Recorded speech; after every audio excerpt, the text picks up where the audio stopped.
Hello hi అండి, నమస్తే. Welcome back to my channel Wonderla cooking ఛానల్లో. ఈరోజు మేము మామిడికాయలు తెచ్చినామండి.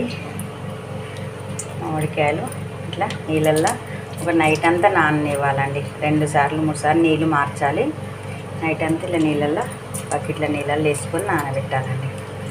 నానబెట్టిన తర్వాత ఇట్లా నానబెట్టినాం అనుకోండి, ముక్క మంచి గట్టిగా ఉంటుంది. సంవత్సరం పాటు అయినా కానీ మంచిగా ముక్క మెత్తబడకుండా బాగుంటుందండి. కరుకు మీద ఉంటుందండి, బాగుంటుంది. మామిడికాయలు చూడండి ఎంత బాగున్నాయి. చెట్టు మీద కాయలు తెంపుకొచ్చినామండి.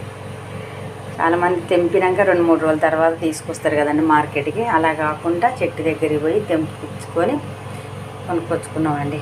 చాలా బాగున్నాయండి. రేపు ముక్కలు కొట్టి పచ్చడి పెట్టేవాడు చూపిస్తాం. మీరు పచ్చడి పెట్టినరా? పెట్టేది ఉంటే నాకు కామెంట్ బాక్స్లో కామెంట్ చేయండి. మీకు కనుక ఇస్తే లైక్ చేయండి, షేర్ చేయండి. వండర్ల కుకింగ్ ఛానల్ని సబ్స్క్రైబ్ చేసుకోండి. బాయ్.